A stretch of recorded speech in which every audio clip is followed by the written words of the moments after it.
누가 이 호라비와 혼인하겠느냐?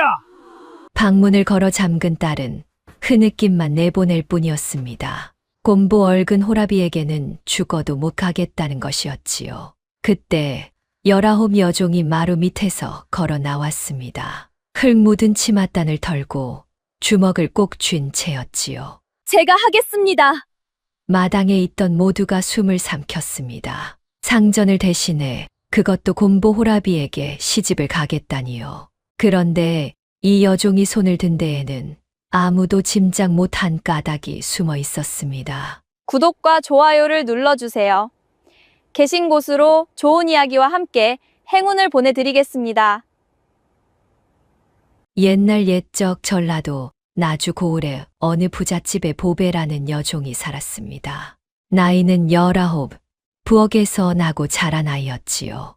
어미도 아비도 없이 부엌 어멈 10월의 손에 컸습니다.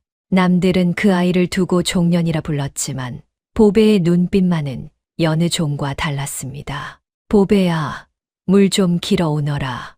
예, 어머니. 10월을 어머니라 불렀습지요. 피 한 방울 섞이지 않았어도 보배에게는 그이가 유일한 어머니였지요. 물동이를 이고 우물로 가는 보배의 걸음은 늘 반듯했습니다. 등은 고닫고 얼굴에는 그늘이 없었습니다. 우물가에서 만난 옆집 종이 혀를 찼습지요. 너는 종팔자에 뭐가 그리 좋다고 늘 그리 웃고 다니느냐. 웃는 게 미천이 안 드니 그렇지요. 보배가 대꾸하자 옆집 종이 픽 웃었습니다. 말재간이 여간 아닌 아이였습니다. 물동이를 이고 돌아오는 길, 보배는 담장 너머로 흘러나오는 글 읽는 소리에 걸음을 늦추었습지요. 이 집 딸 청송댁 아씨가 글선생에게 배우는 소리였지요. 하늘 따지. 아씨는 자꾸 틀렸습니다. 담 밖에 선 보배는 그 소리를 한 번 듣고도 잊지 않았습니다. 물동이를 내려놓고 흙바닥에 손가락으로 글자를 그려보았습지요. 하늘천, 따지. 어깨 너머로 익힌 글이 벌써 여러 자였습니다. 거기서 뭐 하느냐. 날카로운 목소리에 보배가 화들짝 일어섰습니다. 안방마님 나주댁이었지요. 45, 눈매가 매섭고 인매가 얇은 부인이었지요. 이 집의 살림과 사람을 한 손에 쥔 이였습니다. 물 깊고 오는 길이었습니다. 마님, 종년이 흙바닥에 무슨 낙서냐. 손이 근질거리거든 부엌 아궁이나 긁어라. 예, 마님. 보배는 두말 없이 물동이를 이고 돌아섰습니다. 나주댁의 눈이 그 뒷모습을 오래 쫓았지요. 저 아이는 어딘가 맞득잖았습지요. 종답지 않은 눈빛이, 종답지 않은 걸음이 늘 거슬렸지요. 부엌에 들어서니 10월이 아궁이 앞에 앉아 있었습니다. 또 마님한테 한 소리 들었구나. 괜찮아요, 어머니. 흙바닥 낙서 좀 했다고 매를 대는 것도 아니고요. 이 녀석아, 종이 글은 배워 무엇하려고. 아는 게 많으면 종 노릇이 더 서러운 법이다. 10월의 말에 보배는 아궁이 불을 뒤적이며 답하지 않았습니다. 그러나 마음속으로는 다른 생각을 했지요. 아는 것이 많으면 서러운 게 아니라 언젠가 그 아는 것이 저를 살릴 거라고요. 보배는 어릴 적부터 그런 아이였습니다. 10월이 문득 목소리를 낮추었습니다. 보배야, 요 며칠 사랑채가 시끄러운 걸 아느냐? 아씨 혼사 때문에 그런 거 아니에요. 그래. 그런데 그 혼처가 예사 혼처가 아니라더구나. 보배가 고개를 들었지요. 10월은 아궁이 불빛에 얼굴을 붉히며 말을 이었습니다. 신랑들 사람이 곰보에다 나이도 27이나 먹은 호랍이라는 게야. 게다가 실성한 사람이라는 소문까지 돈다더라. 실성한 사람에게 아씨를 시집 보낸다고요? 쉿. 어디 가서 그런 말 하지 마라. 마님이 들으면 큰일 난다. 보배는 입을 다물었습니다. 그러나 마음 한구석이 서늘해졌지요. 곱게 자란 아씨가 그런 호라비에게 간다니 무슨 곡절이 있는 게 분명했지요. 바로 그 무렵 사랑채에서는 안방마님 나주댁과 청지기 판세가 마주 앉아 있었습니다. 판세는 이 집의 안팎 살림을 도맡은 자였습니다. 나이 40에 눈이 재빠르고 셈이 빨랐지요. 사람들은 그를 두고 마님의 그림자라 불렀습니다. 마님, 도원가와의 일은 이제 되돌릴 수 없습니다. 정령 방도가 없단 말이냐. 은자 100냥이면 다른 데서 꾸어서라도 갚으면 될 것을. 그 댁이 원하는 건 돈이 아니라 혼사입니다. 흉년에 마님께서 지신 100냥 빚, 그것을 없던 일로 하는 조건이 이혼인 아닙니까? 도원가와 연을 맺으면 그 빚은 절로 지워지는 것이지요. 나주댁의 얼굴이 일그러졌습니다. 판세는 그런 마님을 겼는지라며 속으로 웃었지요. 사실 그 빚 문서는 판세가 손을 댄 것이었지요. 그러나 나주댁은 그것을 알 리 없었습니다. 곱게 키운 내 딸을 곰보 호라비에게 보내라니. 세상에 이런 법이 어디 있느냐. 법이 아니라 빚입니다, 마님. 빚은 갚아야 하는 법이지요. 판세의 말에는 은근한 협박이 배어 있었습니다. 나주댁은 이를 악물었지요. 딸을 지키자니 빚이 무섭고 빚을 없애자니 딸이 아까웠지요. 그 사이에서 부인의 마음은 갈갈이 찢겼습니다. 며칠만 더 생각해보자. 혼산날이 나흘 남았습니다, 마님. 도원가에서는 신부만 오면 그날로 빚 문서를 태우겠다 했습니다. 더는 미룰 수 없습니다. 판세가 물러가고 나주댁은 홀로 사랑채에 남았습니다. 등잔불이 흔들렸지요. 부인의 그림자도 벽 위에서 함께 흔들렸지요. 그때 부인의 머릿속에 문득 한 얼굴이 떠올랐습니다. 부엌의 그 여종, 보배였습니다.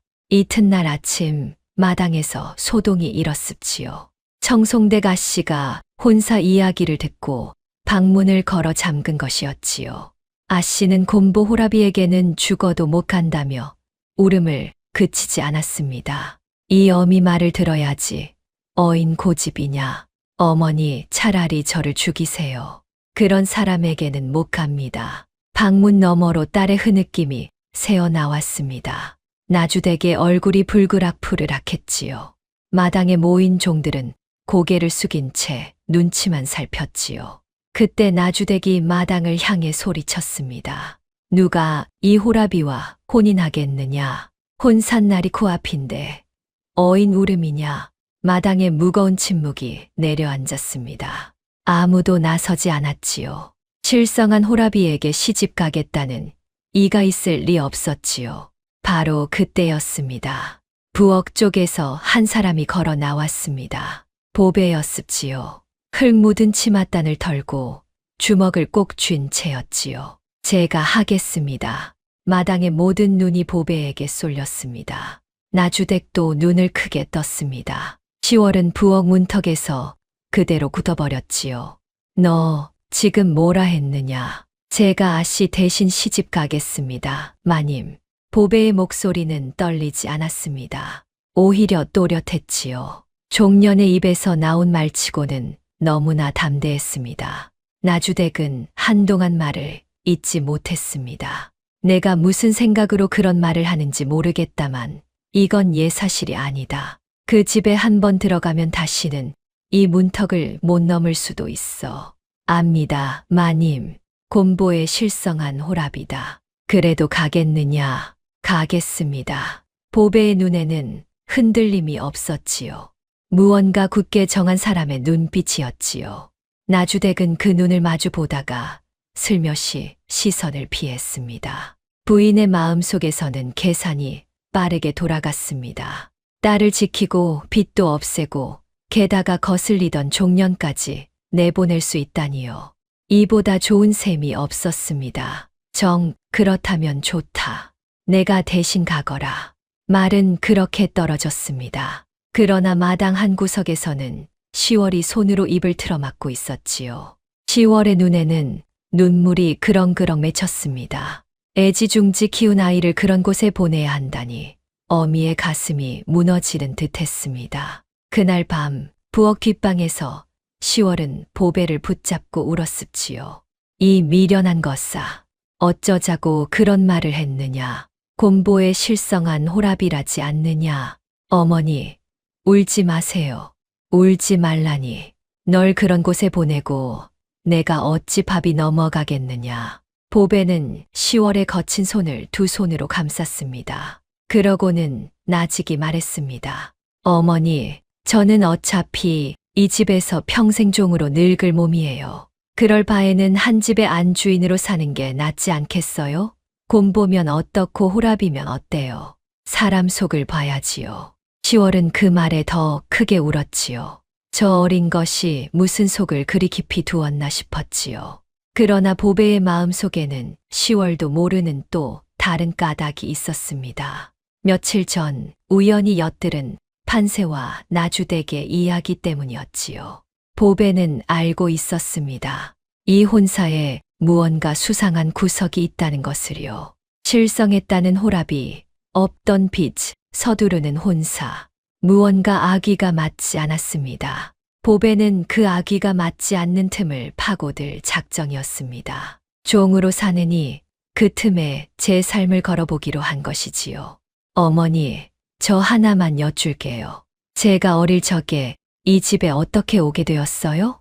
느닷없는 물음에 10월의 손이 멈칫했습니다. 어둠 속에서 10월의 얼굴이 굳었지요. 그건 왜 갑자기 묻느냐? 그냥요. 시집 가기 전에 제 뿌리라도 알고 싶어서요. 10월은 한참을 말이 없었습니다. 그러더니 품속에서 무언가를 꺼냈습니다. 헝겊에 곱게 싼 작은 물건이었지요. 헝겊을 풀자 은장도 하나가 모습을 드러냈습니다. 그런데 그것은 온전한 은장도가 아니었습니다. 자루가 반쪽으로 갈라진 반 토막짜리 은장도였지요. 이게 무엇이에요, 어머니? 내가 이 집에 업둥이로 왔을 때 강보에 함께 쌓여 있던 것이다. 여태 감춰두었지. 보배는 반쪽 은장도를 손에 쥐었습니다. 서늘한 은빛이 등잔불에 반짝였습니다. 그 순간 보배의 왼 손목이 저릿했지요. 손목에는 붉은 점 2개가 나란히 박혀 있었지요. 태어날 때부터 있던 것이었습니다. 어머니, 이 물건 제가 가져가도 될까요? 가져가거라. 어차피 내 것이니. 보배는 반쪽 은장도를 품속 깊이 갈무리했습니다. 그것이 훗날 무엇을 불러올지 그때는 보배도 10월도 알지 못했지요. 등잔불이 사위어 갔습니다. 어미와 딸은 그렇게 마지막 밤을 함께 보냈습니다. 혼산날이 밝았습지요. 하늘은 맑았지만 부엌 뒷방의 공기는 무거웠지요. 10월은 보배의 머리를 곱게 빗겨 주었습니다. 종의 혼례라 하여 제대로 된 예복도 없었습니다. 나주댁이 내어준 것은 낡은 다홍치마 한 벌뿐이었지요. 이 어미가 해줄 게 이것밖에 없구나. 이거면 충분해요, 어머니. 보배는 거울 앞에서 매무새를 다듬었습니다. 얼굴에는 두려움보다 결의가 서려 있었지요.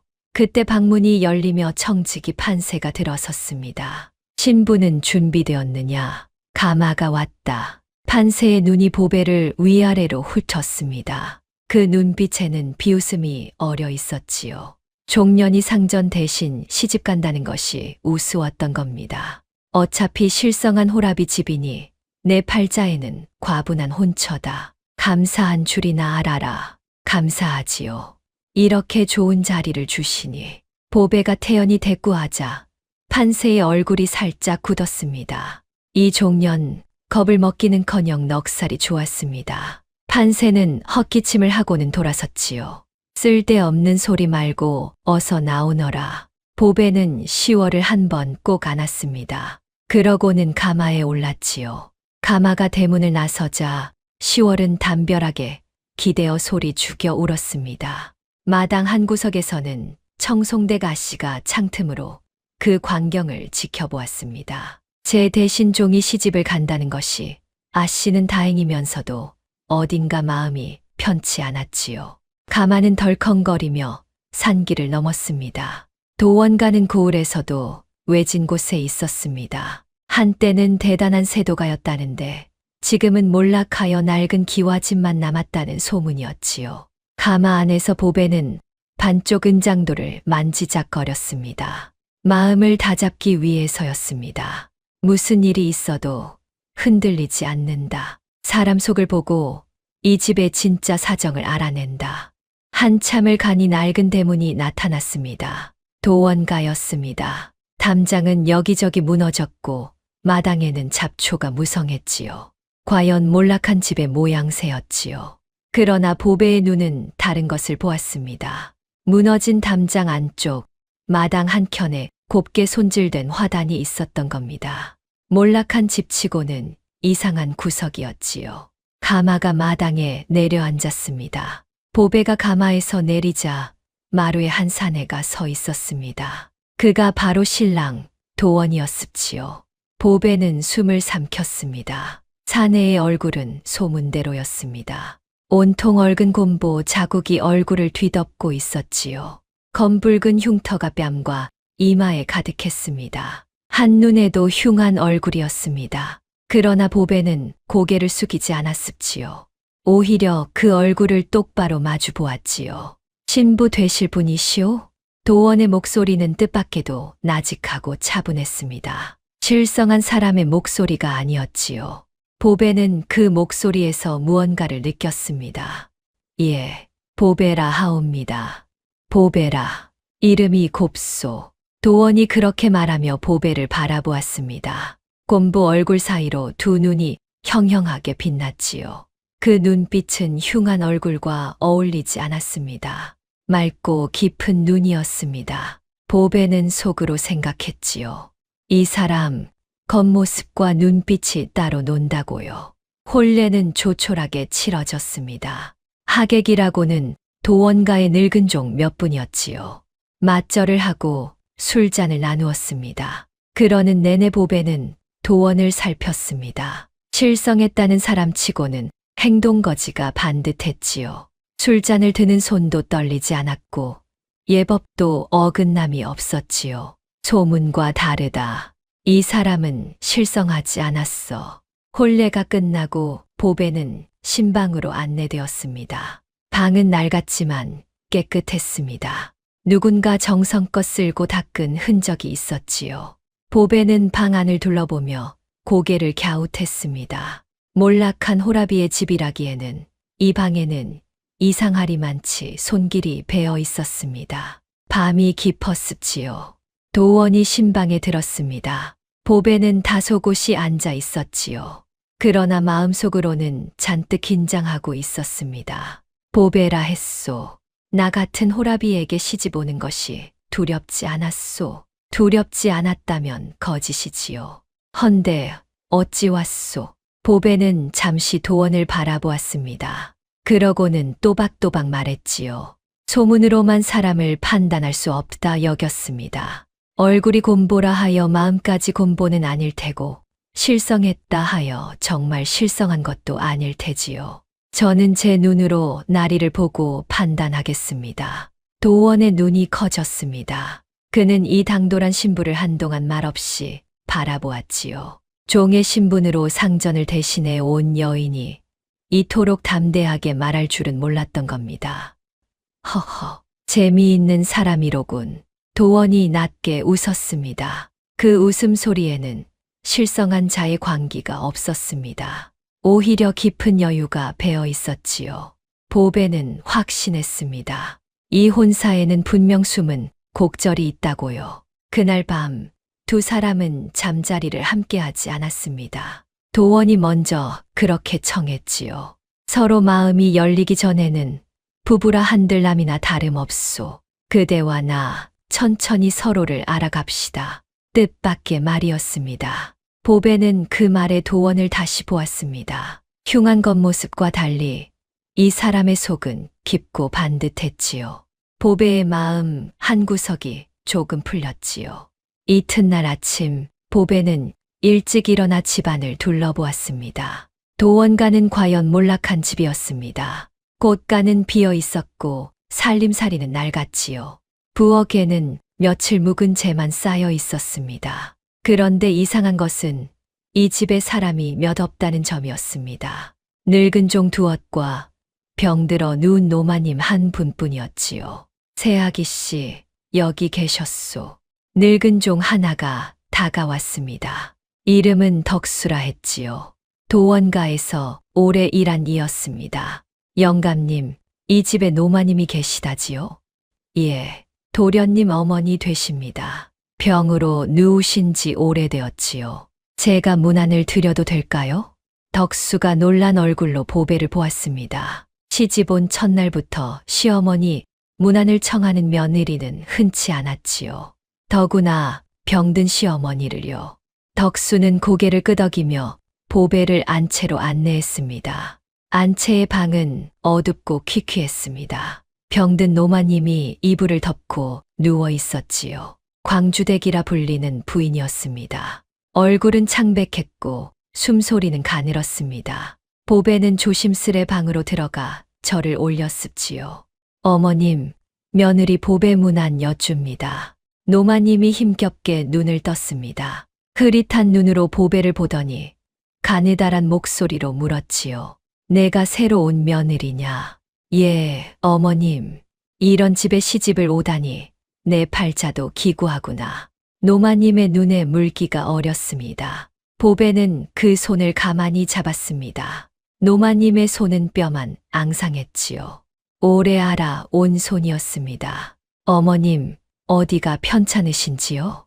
의원도 모른다더구나. 그저 기운이 없고 밤이면 열이 오른다. 보배는 노마님의 얼굴을 찬찬히 살폈습니다. 그러고는 손목을 짚어 맥을 보았지요.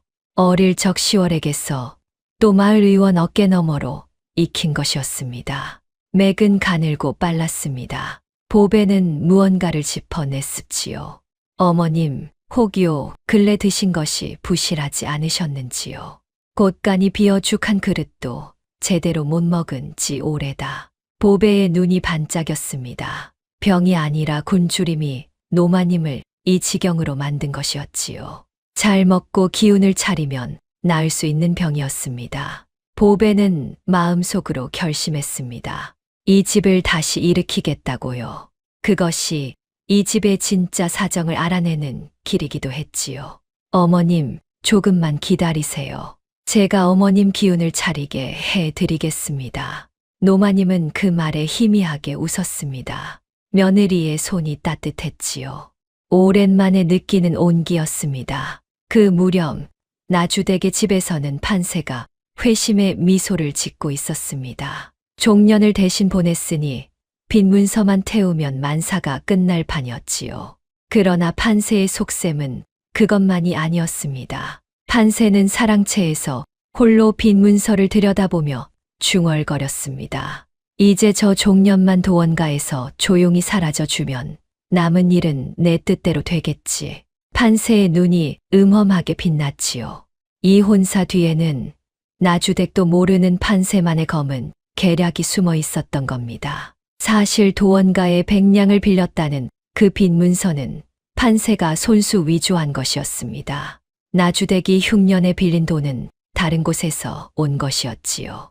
그러나 판세는 그 돈을 중간에서 가로채고는 도원가에 진빚인 양 문서를 꾸며냈습니다. 판세가 그런 짓을 벌인 데에는 까닭이 있었습니다. 도원가에는 판세가 오래 노리던 물건이 있었지요. 바로 안채 깊숙이 감춰진 땅 문서였습니다. 한때 세도가였던 도원가에는 몰락한 지금도 넓은 전답이 남아 있었던 겁니다. 판세는 그 땅을 삼킬 셈이었습니다. 혼사로 두 집을 얽어놓고 도원가가 망하기만 기다리면 된다. 병든 노마님의 실성했다는 호랍이, 그리고 종년 며느리, 저 집이 얼마나 버티겠느냐. 판세는 낮게 웃었습니다. 도원을 미친 호라비로 소문낸 것도 판세였습지요. 멀쩡한 사람을 실성했다 퍼뜨려 아무도 그 집과 얽히지 않게 만든 것이었지요. 그래야 도원가가 고립되어 스스로 무너질 테니까요. 그러나 판세가 미처 셈하지 못한 것이 하나 있었습니다. 도원가에 들어간 그 종년이 여느 종이 아니었다는 사실이었지요. 보배는 이미 그 집의 이상한 구석들을 하나씩 눈에 담고 있었습니다. 몰락한 집의 정갈한 화단, 손길벤 신방, 굶주림뿐인 병든 노마님, 아기가 맞지 않는 조각들이 보배의 머릿속에서 천천히 맞춰지고 있었습니다. 그날 저녁 도원가로 돌아와 보배는 부엌을 살폈습니다. 곳간은 비었지만 뒤뜰에는 묵은 장독이 여럿 있었지요. 보배가 뚜껑을 열어보니 오래 묵어 깊은 맛이 든 된장과 간장이 그득했지요. 굶주린 집의 뜻밖의 보물이었습니다. 이거면 노마님 죽부터 끓여 드릴 수 있겠구나. 보배는 소매를 걷어붙였습니다. 종으로 살며 익힌 살림 솜씨가 이제야 빛을 볼 참이었지요. 아궁이에 불을 지피고 묵은 장으로 죽을 끓였습니다. 구수한 냄새가 오랜만에 도원가 마당에 퍼졌습니다. 마루에 앉아 그 냄새를 맡던 도원이 곰보 얼굴 사이로 눈을 가늘게 떴습지요. 저 여인 예사 사람이 아니로구나. 도원은 마당을 오가는 보배의 뒷모습을 오래 지켜보았습니다. 흉한 곰보 자국 아래 그의 눈빛은 점점 깊어졌지요. 보배가 도원가에 들어온 지 사흘이 지났습니다. 그 사흘 동안 도원가에는 조금씩 변화가 일었습니다. 병든 노마님은 보배가 끓여 올린 죽을 먹고 기운을 차리기 시작했지요. 창백하던 얼굴에 핏기가 돌았습니다. 얘야, 내 죽을 먹으니 몸이 한결 낫구나. 기운만 차리시면 곧 일어나실 겁니다, 어머님. 보배는 아침 저녁으로 노마님의 죽을 손수 끓였습니다. 묵은 장으로 간을 맞추고 뒤뜰에서 캔 나물을 넣었지요. 병든 이가 먹기 좋게 부드럽고 따뜻하게 끓였습니다. 노마님은 그 정성에 눈물을 지었습니다. 내가 전생에 무슨 복을 지었기에 이런 며느리를 얻었을꼬. 노마님은 문득 보배의 얼굴을 오래 바라보았지요. 그러고는 나직이 말했지요. 얘야, 세상 사람들은 얼굴만 보고 사람을 가늠하더구나. 내 아들이 곰보라 하여 모두들 등을 돌렸지. 허나 사람의 값은 얼굴이 아니라 그 속을 보아야 아는 법이니라. 너는 그것을 아는 아이 같구나. 보배는 그 말을 마음에 새겼습니다. 겉을 보지 않고 속을 보는 것, 그것은 보배가 평생 지켜온 마음이기도 했지요. 보배는 노마님의 손을 주무르며 미소 지었습니다. 그러면서도 눈으로는 늘 집안을 살폈지요. 이 집의 진짜 사정을 알아내는 것, 그것이 보배의 속셈이었습니다. 하루는 보배가 도원의 방을 정리하다가 이상한 것을 발견했습니다. 낡은 서책 사이에 끼워진 종이 한 장이었지요. 거기에는 반듯한 글씨로 무언가가 적혀 있었습니다. 보배는 어깨 너머로 익힌 글을 더듬어 읽어보았습니다. 백성이 굶으니 곳간을 열라. 관가의 곡식은 백성의 것이라. 보배의 눈이 커졌습니다. 실성했다는 호라비가 이런 글을 쓸 리 없었지요. 게다가 글씨는 명필이었습니다. 오랜 수련을 쌓은 이의 필체였지요. 보배는 그 종이를 제자리에 두고 조용히 방을 나왔습니다. 머릿속에서 조각들이 하나둘 맞춰지고 있었습니다. 이 사람은 실성한 호라비가 아니다. 무언가를 감추고 있어. 그날 밤 보배는 도원과 마주 앉았습니다. 도원은 여전히 곰보 얼굴이었지요. 그러나 보배는 이제 그 얼굴 너머를 보고 있었습니다. 나리, 한 가지 여쭤도 될까요? 말해 보시오. 나리는 어찌하여 실성했다는 소문을 그냥 두십니까? 나리는 실성하지 않으셨는데요. 도원의 눈이 흔들렸습니다. 곰보 얼굴 아래 그의 표정이 잠시 굳었지요. 그러나 이내 그는 나직이 웃었습니다. 어찌 그리 생각하시오? 나리의 글을 보았습니다. 백성을 걱정하는 그 글, 실성한 사람은 쓸 수 없는 글이지요. 도원은 한동안 말이 없었습니다. 이 여인은 예사롭지 않았지요. 며칠 만에 자신의 정체에 이토록 다가서다니요. 도원은 보배를 물끄러미 바라보다가 입을 열었습니다. 보배, 그대는 참으로 눈이 밝은 사람이구려. 허나 아직은 때가 아니오. 언젠가 모든 것을 말할 날이 올 것이오. 기다리겠습니다. 나리, 보배는 더 캐묻지 않았습니다. 사람에게는 저마다 때가 있는 법이니까요. 도원은 그런 보배가 더욱 미덥게 여겨졌습니다. 두 사람 사이에는 조금씩 신뢰가 쌓여갔지요. 이튿날 보배는 뒷마당 화단 앞에 섰습니다. 몰락한 집에 어울리지 않게 곱게 손질된 화단이었지요. 보배가 화단을 살피고 있으니 늙은 종 덕수가 다가왔습니다. 영감님, 이 화단은 누가 가꾸는지요? 도련님이십니다. 아무리 살림이 어려워도 이 화단만은 손수 가꾸시지요. 어찌하여요? 덕수는 잠시 머뭇거리다가 낮은 목소리로 말했습니다. 돌아가신 큰마님, 그러니까 도련님 할머님께서 아끼시던 화단이랍니다. 도련님은 그 뜻을 기려 여태 가꾸시는 게지요. 이 집이 아무리 기울어도 근본만은 지키겠다는 마음이신 겁니다. 보배는 고개를 끄덕였습지요. 근본을 지키는 마음, 그것이 이 집안의 뼈대였지요. 몰락했어도 함부로 무너지지 않는 까닭이 거기 있었습니다. 보배는 도원이라는 사람을 조금씩 더 알아갔습니다. 며칠이 더 흘렀습지요. 보배의 손길이 닿는 곳마다 도원가는 되살아났습니다. 비었던 곳간에는 보배가 장터에서 사온 곡식이 조금씩 채워졌지요. 보배는 시집 올 때 나주댁이 내어준 다홍치마를 팔아 그 돈으로 곡식을 샀습니다. 아까울 것도 없었습니다. 이 집을 살리는 것이 먼저였지요. 새아기 씨, 어찌 홀례 옷까지 파신단 말이오.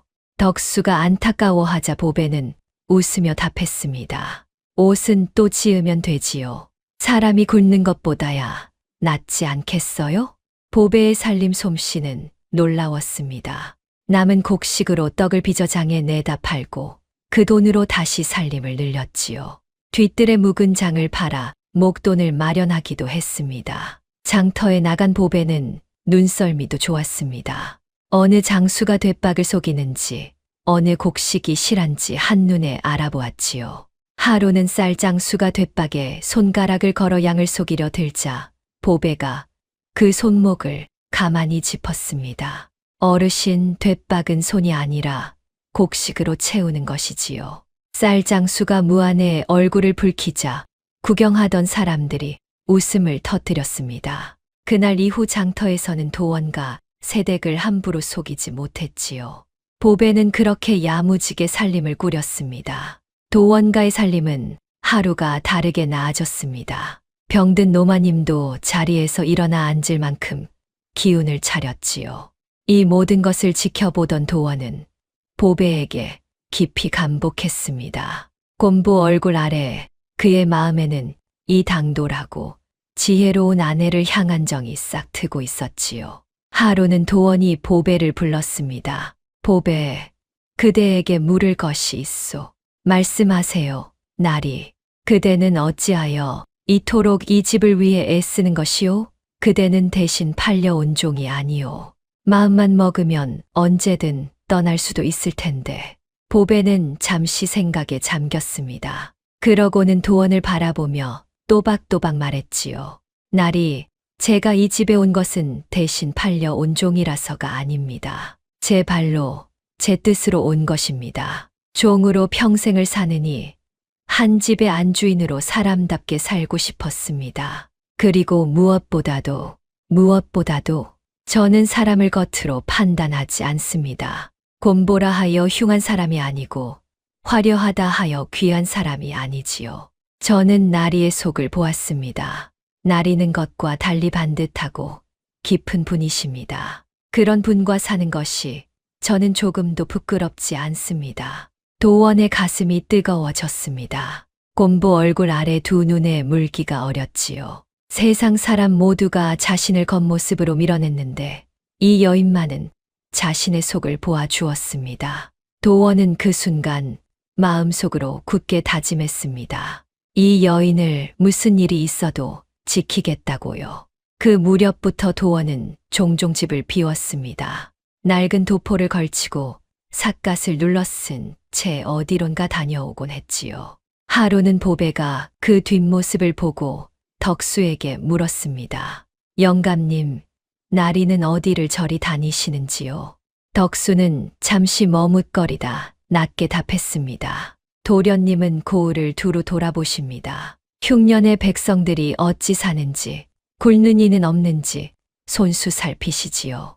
남들 눈에는 실성한 호라비가 정처 없이 떠도는 것처럼 보이겠지만요. 보배는 그 말에 가슴이 서늘해졌지요. 실성했다는 소문 뒤에 도원은 남몰래 백성을 살피고 있었던 겁니다. 몰락한 집의 호라비가 어찌하여 백성을 그토록 마음에 두는 것일까요? 보배의 머릿속에서 또 하나의 조각이 맞춰지고 있었습니다. 그날 저녁 돌아온 도원의 도포 자락에는 흙먼지가 잔뜩 묻어 있었습니다. 보배는 말없이 그 옷을 받아 털었지요. 그러고는 나직이 말했습니다. 나리, 오늘도 먼 길 다녀오셨군요. 도원이 흠칫 보배를 바라보았습니다. 보배의 눈빛은 모든 것을 아는 듯 하면서도 아무것도 캐묻지 않았지요. 도원은 그 마음이 고마웠습니다. 두 사람 사이에는 말 없는 믿음이 오갔습니다. 바로 그 무렵 노마님이 문득 보배를 조용히 불렀습지요. 자리에서 일어나 앉을 만큼 기운을 차린 노마님이었지요. 얘야, 이리 가까이 오너라. 보배가 다가가 앉자 노마님은 보배의 손을 잡았습니다. 그러다 노마님의 눈길이 보배의 왼 손목에 멎었습니다. 소매가 거쳐 드러난 손목에는 붉은 점, 그 개가 나란히 박혀 있었지요. 이 점은 노마님의 목소리가 떨렸습니다. 무언가에 놀란 얼굴이었지요. 그러나 보배는 그 떨림의 까닭을 알지 못했습니다. 어릴 적부터 있던 점입니다. 어머님, 왜 그러세요? 노마님은 한참을 그 점만 바라보았습니다. 그러더니 애써 마음을 가라앉히며 고개를 저었지요. 아니다. 아무것도 아니다. 그저 어디서 본 듯하여. 노마님은 그렇게 말끝을 흐렸습니다. 그 눈에는 알 수 없는 그리움이 언뜻 스쳤지요. 그러나 노마님도 그것이 무엇인지 또렷이 짚어 내지는 못했습니다. 그저 가슴 한구석이 까닭 없이 저릿할 뿐이었지요. 보배는 고개를 갸웃했지만 더 묻지 않았습니다. 그날 밤 노마님은 홀로 방에 앉아 오래전 일을 어렴풋이 떠올렸습니다.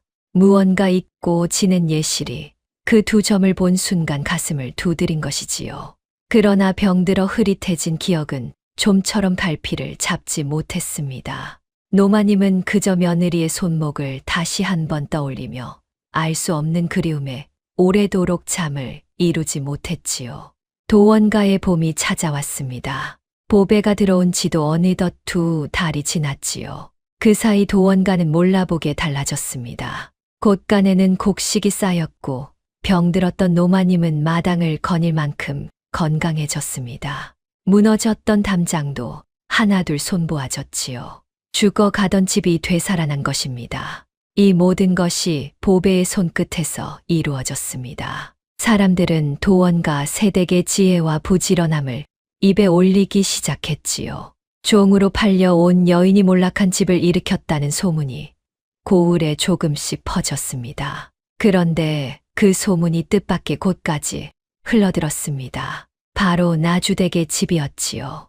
청지기 판세가 그 소문을 듣고 낯빛이 변했습니다. 뭐라, 그 종년이 도원가를 일으켰다고? 판세는 이를 갈았습니다. 도원가가 스스로 무너지기를 기다렸는데 도리어 되살아나고 있다니요. 이대로 두면 판세의 계략이 물거품이 될 판이었습니다. 판세는 서둘러 나주댁을 찾았습니다. 마님, 큰일 났습니다. 도원가로 보낸 그 종년이 예사종이 아니었나 봅니다. 무슨 소리냐. 그 종년이 도원가를 되살려 놓았다 합니다. 이대로 두면 훗날 무슨 화가 될지 모릅니다. 그 종년은 마님 댁의 속사정을 훤히 아는 아이 아닙니까? 나주댁의 얼굴에 그늘이 졌지요. 판세의 말에는 일리가 있었지요. 보배는 나주댁 집에서 오래 산 종이었습니다. 집안의 은밀한 사정을 적잖이 알고 있었지요. 그런 아이가 다른 집 안주인이 되었다니 나주댁으로서는 마음이 놓이지 않았습니다. 그래서 어쩌자는 게냐. 판세의 눈이 음험하게 빛났습니다. 화근은 미리 없애는 게 상책이지요. 그 종년을 도로 데려오시든가 아니면 판세는 말끝을 흐렸지요. 그러나 그 뜻은 분명했지요. 나주댁은 잠시 망설였습니다. 아무리 종이라 해도 사람을 해하는 일은 꺼림칙했습니다. 그러나 판세는 집요했지요. 마님, 지금 인정을 두실 때가 아닙니다. 그 종년이 입을 열면 마님 댁이 위태로워집니다. 흉년의 백성목 곡식을 빼돌린 일이며 관가에 바칠 세곡을 속인 일이며 그 아이가 다 알고 있지 않습니까? 나주댁의 얼굴이 하얗게 질렸습니다. 판세가 짚은 것은 나주댁의 가장 아픈 곳이었지요. 사실 나주댁의 집은 겉보기와 달리 떳떳지 못한 재물로 일군 것이었습니다. 그 은밀한 죄를 보배가 알고 있다는 것이 나주댁을 두렵게 만들었습니다. 알겠다. 내 뜻대로 하되 소란은 일으키지 마라. 염려 마십시오, 마님. 조용히 처리하겠습니다. 판세는 물러나오며 회심의 미소를 지었지요. 이제 명분이 생겼지요. 나주댁을 부추겨 보배를 없애고 도원가가 다시 흔들리는 틈을 타 땅 문서를 삼킬 셈이었습니다. 판세의 검은 계략이 다시 움직이기 시작했습니다. 며칠 뒤 도원가에 낯선 종 하나가 찾아왔습지요. 나주댁이 보냈다는 자였지요. 겉으로는 새댁의 안부를 살피러 왔다 했지만 실은 판세가 심어둔 밀정이었습니다. 그 자는 도원가의 살림과 형편을 낱낱이 살피고 돌아갔지요. 보배는 그 낌새를 놓치지 않았습니다. 마당을 기웃거리며 곳간과 안채를 눈에 담는 그자의 눈길이 예사롭지 않았거든요. 먼 길 오셨는데 욕이라도 하고 가시지요. 보배는 짐짓태연히 그자를 붙들어 밥상을 차려냈습니다. 그러면서 슬쩍 말을 건넸지요. 나주댁 마님은 안녕하신지요? 판세 어른도 여전하시고요? 밀정은 밥을 먹다 말고 흠칫했습니다. 보배가 판세의 이름을 대뜸 꺼냈으니까요. 보배는 그 반응을 놓치지 않았습니다. 이자가 판세와 이어져 있다는 것을 확인한 것이지요. 밀정이 돌아가자 보배는 조용히 마음을 다잡았습니다. 역시 판세가 움직이기 시작했구나. 나를 없애려는 게 분명해. 보배는 두렵지 않았습니다. 오히려 눈빛이 더 또렷해졌지요. 종으로 숨죽여 살던 시절은 지났습니다. 이제는 지켜야 할 집과 사람이 있었으니까요. 한편 도원가에서는 보배가 뜻밖의 사실을 알아가고 있었습니다. 그날도 보배는 노마님의 방을 정리하다가 낡은 함 하나를 발견했지요. 보배가 조심스레 함을 열자 안에는 오래된 문서들이 들어 있었습니다. 보배는 어깨 너머로 익힌 글로 그 문서를 더듬어 읽었습니다. 그러다 한 장에서 눈이 멎었지요. 그것은 벼슬 임명장이었습니다. 도원의 아버지가 한때 판서를 지냈다는 기록이었지요. 판서라니, 이 집이 그런 명문가였단 말인가. 보배는 놀라 손이 떨렸습니다. 몰락한 호라비의 집이 아니라 한때 나라의 큰 벼슬을 지낸 명문가였던 겁니다. 그렇다면 도원은 그런 명문가의 자제라는 뜻이었지요. 실성한 호라비가 아니라요. 보배가 문서를 들여다보고 있을 때 방문이 열렸습니다. 도원이었습니다. 도원은 보배의 손에 들린 문서를 보고 잠시 굳었지요. 그러나 이내 나직이 말했습니다. 보았구려. 날이 이것이 다 무엇입니까? 판서라니요. 도원은 방으로 들어와 보배 앞에 앉았습니다. 그러고는 오랜 침묵 끝에 입을 열었지요. 이제는 말할 때가 된 것 같소. 보배, 내 이야기를 들어주겠소. 보배는 고개를 끄덕였습니다. 도원은 천천히 자신의 사연을 풀어놓기 시작했습니다. 내 아버님은 판서를 지내신 분이요. 헌하고든 성품 탓에 간신들의 모함을 받아 벼스에서 쫓겨나셨지. 그 화병으로 일찍 세상을 드셨소. 우리 집은 그렇게 하루아침에 기울었소. 그럼 나는 아버님의 뜻을 잇고자 했소. 다시 벼슬길에 나아가 아버님의 억울함을 풀고 백성을 위한 정치를 펴고 싶었지. 허나 몰락한 집안의 자제를 누가 알아주겠소. 그래서 나는 스스로를 감추기로 했소. 도원의 목소리에는 깊은 회한이 배어 있었지요.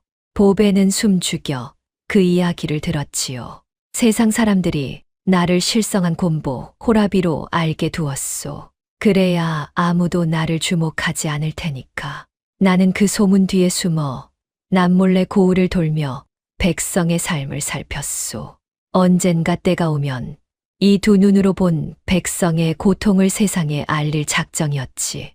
보배의 눈에 눈물이 그렁그렁 맺혔습니다. 도원의 흉한 얼굴 뒤에 이토록 깊고 고든 뜻이 숨어 있었던 겁니다. 세상은 그를 실성한 호랍이라 비웃었지만 그는 누구보다 백성을 사랑하는 선비였지요. 날이 그 곰보 자국은 보배가 조심스레 묻자 도원이 옅게 웃었습니다. 이건 말이오? 도원은 손을 들어 자신의 뺨을 문질렀습니다. 그러자 놀라운 일이 벌어졌지요. 검붉은 곰보 자국이 조금씩 지워지기 시작한 겁니다. 보배는 눈을 크게 떴습니다. 이건 그렇소. 이 곰보 자국은 그린 것이오. 특별한 물감으로 얼굴에 흉터를 그려 사람들이 나를 피하게 만든 것이지. 도원이 뺨을 마저 문지르자 흉터 아래에서 말끔한 얼굴이 드러났습니다. 그러나 도원은 곧 손을 멈추었지요. 아직은 때가 아니라는 듯 다시 흉터를 매만졌습니다. 아직은 이 얼굴로 살아야 하오. 허나 그대에게만은 진실을 보이고 싶었소. 보배는 그 자리에서 한동안 말을 잇지 못했습니다. 모든 것이 이제야 맞아떨어졌지요. 정갈한 화단도, 명필의 글씨도, 백성을 살피는 발걸음도, 도원은 실성한 호라비가 아니라 뜻을 감춘 선비였습니다. 날이 어찌하여 이 진실을 저에게 보이십니까? 도원은 보배의 눈을 깊이 바라보았습니다. 그대가 나의 속을 보아준 유일한 사람이기 때문이오. 세상 모두가 내 얼굴만 보고 등을 돌렸으나 그대만은 달랐소. 보배, 나는 그대를 진심으로 아내로 맞고 싶소. 종이 아니라 이 집의 안주인으로. 보배의 가슴이 뜨겁게 벅차올랐습지요. 그러나 보배는 기쁨에 앞서 마음이 무거워졌지요. 나주댁 집에서 엿들은 이야기, 그리고 판세의 음험한 눈빛이 떠올랐던 겁니다. 이 행복이 오래가지 못할지도 모른다는 불안이 보배의 마음 한구석을 어둡게 물들였습니다. 그날 밤 보배는 노마님의 방을 찾았습니다. 노마님은 자리에 앉아 보배를 반겼지요. 두 사람은 등잔불 아래 마주 앉았습니다. 어머님, 한 가지 여쭙고 싶은 것이 있습니다. 말해 보아라. 나주댁, 그러니까 제가 살던 집과 이 댁 사이에 무슨 연이 있었는지요. 어찌하여 혼사가 오간 것입니까? 노마님의 얼굴에 씁쓸함이 스쳤습니다. 노마님은 한숨을 쉬며 말했지요. 나도 자세히는 모른다. 어느 날 청직이라는 자가 찾아와 빚을 갚는 대신 혼사를 맺자 하더구나. 우리 집안이 그 댁에 큰 돈을 빌려주었다는 게야. 허나 나는 그런 기억이 없다. 도무지 영문을 알 수 없는 일이었지. 보배의 눈이 반짝였습니다. 역시 그랬습니다. 빚이 있다고 나주댁을 속인 것도, 없는 빚을 도원가에 진척한 것도 모두 판세의 농간이었지요. 판세는 양쪽 집을 다 속이고 있었던 겁니다. 어머님, 그 청직이라는 자, 혹 판세라는 자가 아니었는지요? 맞다. 그 자였다. 눈이 재빠르고 셈이 밝은 자였지. 어찌 아느냐? 제가 살던 집의 청지기가 바로 그 자입니다. 노마님이 놀라 보배를 보았습니다. 두 사람은 그제야 무언가 큰 그림을 어렴풋이 짐작했지요. 판세라는 자가 양쪽 집을 저울질하며 무언가를 꾸미고 있다는 것을요. 어머님, 조심하셔야 합니다. 그 자는 예사 청지기가 아닙니다. 필시 이 댁에 무언가를 노리고 있을 겁니다. 노마님은 보배의 손을 꼭 잡았습니다. 얘야, 내가 이 집에 온 것이 참으로 하늘의 뜻인가 보구나. 내가 아니었으면 우리는 영문도 모르고 당했을 게다. 보배는 노마님의 손을 마주 잡으며 결심을 굳혔습니다. 이 집을 지키겠다고요. 판세의 계략이 무엇이든 반드시 밝혀내고야 말겠다고 다짐했지요. 등잔불이 두 사람의 그림자를 벽 위에 나란히 드리웠습니다. 시어머니와 며느리는 그렇게 한마음이 되었습니다. 도원가의 진실이 하나둘 드러나면서 보배와 도원 사이에는 깊은 믿음이 자리 잡았습지요. 두 사람은 이제 서로를 진정한 부부로 여기게 되었지요. 낮에는 함께 살림을 꾸리고 밤이면 등잔불 아래 마주 앉아 세상 이야기를 나누었습니다. 하루는 도원이 보배에게 붓을 쥐어 주었습니다. 보배, 그대는 글을 배우고 싶어 하지 않았소. 내가 가르쳐 주겠소. 제가 글을요? 보배의 눈이 커졌지요. 종의 신분으로는 감히 꿈도 꾸지 못하던 일이었지요. 어깨너머로만 익히던 글을 이제 제대로 배울 수 있게 된 겁니다. 보배는 벅찬 마음으로 붓을 잡았습니다. 하늘, 따지, 도원이 한자 한자 짚어주면 보배는 그것을 놀라운 속도로 익혔습니다. 하나를 가르치면 열을 아는 아이였지요. 도원은 감탄했습니다. 그대의 총기가 참으로 비상하구려. 사내로 태어났으면 능히 과거에 급제했을 것이요. 과분한 말씀이십니다. 보배는 겸손히 답했지만 속으로는 뿌듯했습니다. 배움의 즐거움을 처음으로 마음껏 누렸으니까요. 도원은 그런 보배를 흐뭇하게 바라보았습니다. 두 사람이 함께 글을 읽는 밤이면 낡은 도원가에도 따뜻한 정이 흘렀지요. 하루는 보배가 도원에게 물었습니다. 나리, 글을 알면 무엇이 달라집니까? 도원은 잠시 생각하더니 답했습니다. 글을 알면 세상이 보이요. 누가 백성을 속이는지, 어느 문서가 거짓인지 글을 아는 자만이 가려낼 수 있소. 힘없는 이들이 억울하게 당하는 것도 대개는 글을 몰라 문서에 속기 때문이지. 보배는 그 말을 깊이 새겼지요. 문득 판세가 꾸민다는 그 빈 문서가 떠올랐지요. 글을 알면 그 거짓 문서의 진위도 가려낼 수 있을 터였습니다. 보배는 더욱 열심히 글을 익혔습니다. 언젠가 이 배움이 큰 힘이 될 것을 예감했던 겁니다. 며칠 후 보배는 뜻밖의 재주로 마을 사람들을 놀라게 했습니다.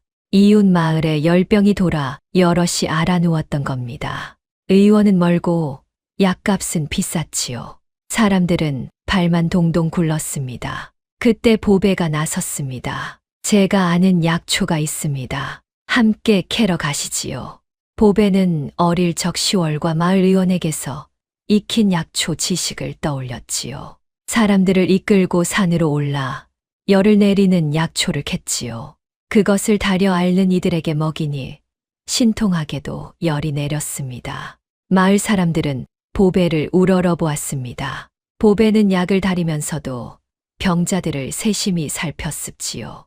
열이 심한 이에게는 찬 수건을 이마에 올리게 하고 기운이 없는 이에게는 미음을 쏘어 먹이게 했지요. 병자를 돌보는 손길이 어찌나 야무진지 마을 사람들은 혀를 내둘렀습니다. 저 새댁은 의원보다 낫구먼.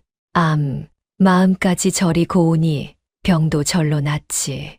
도원가 새댁은 참으로 지혜로운 분이요. 어찌 저리 아는 것이 많을꼬. 종으로 살았다더니 어디 그런 티가 나야 말이지. 소문은 좋게 좋게 퍼졌습니다. 도원가 새댁이 마을의 은인이라는 칭송이 자자했지요.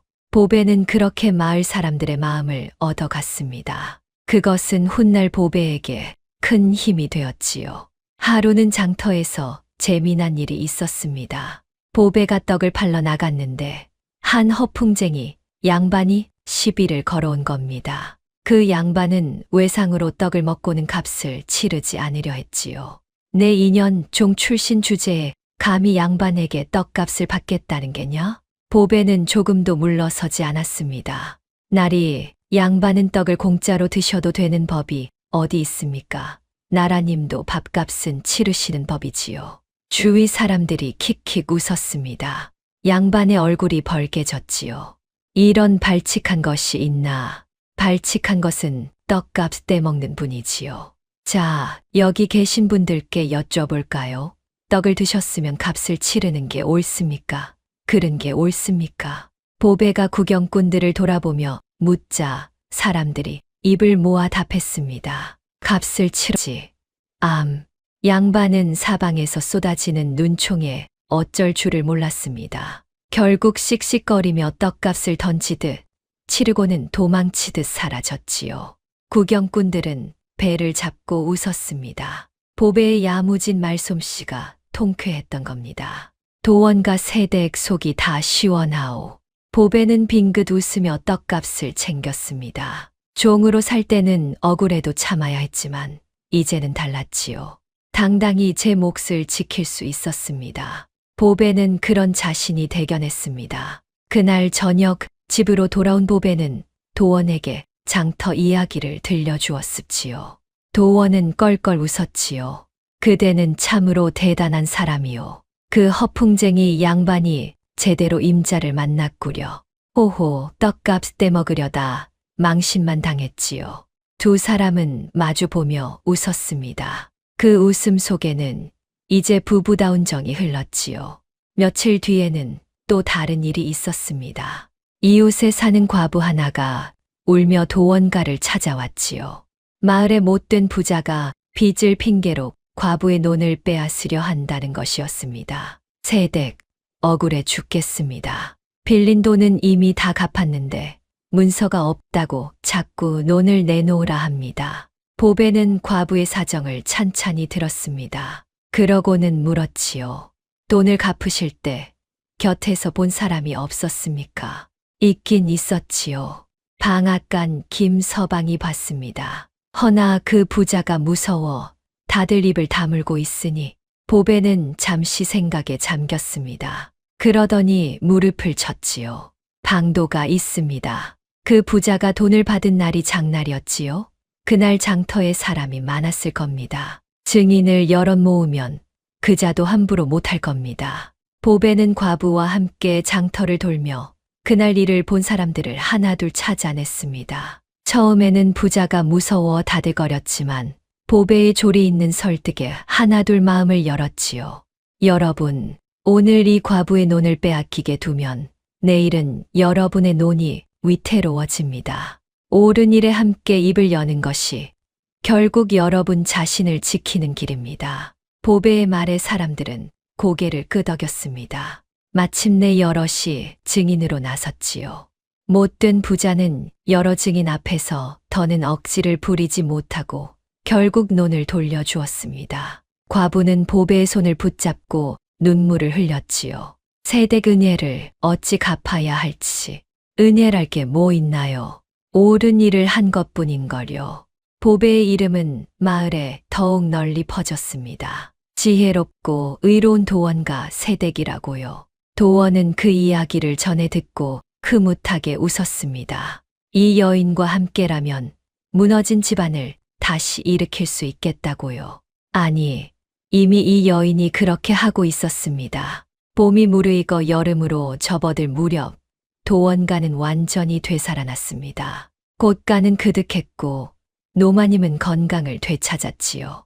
마을에서는 도원가 세댁의 지혜를 칭송하는 소리가 끊이지 않았습니다. 몰락했던 명문가가 종으로 팔려온 여인의 손끝에서 다시 일어선 것입니다. 그러나 이 평화는 오래가지 못했습니다. 어느 날 도원가의 뜻밖의 손님이 찾아왔지요. 바로 나주댁의 딸 청송댁 아씨였습니다. 제 대신 시집간 보배가 어찌 사는지 궁금했던 겁니다. 아니, 실은 나주댁이 보낸 것이었지요. 도원가의 형편을 더 자세히 염탐하기 위해서요. 보배야, 오랜만이구나. 청송댁은 곱게 차려입고 도원가를 찾았습니다. 몰락한 집일 줄 알았는데 뜻밖의 말끔한 살림에 아씨는 놀랐지요. 보배는 반갑게 아씨를 맞았습니다. 아씨, 어서 오세요. 먼 길 오셨네요. 내가 이리 잘 살고 있을 줄은 몰랐다. 청송댁의 목소리에는 복잡한 감정이 어렸습니다. 제가 죽어도 못 가겠다던 그 집에서 보배가 안주인이 되어 당당히 살고 있었으니까요. 어쩐지 마음이 편치 않았지요. 그러나 보배는 아씨를 정성껏 대접했습니다. 좋은 밥상을 차리고 도원가의 살림을 스스럼 없이 보여주었지요. 아씨, 지난 일은 마음에 두지 마세요. 저는 이곳에서 잘 지내고 있습니다. 오히려 아씨 덕분에 사람답게 살게 되었는걸요. 보배의 말에는 원망이 없었습니다. 진심으로 하는 말이었지요.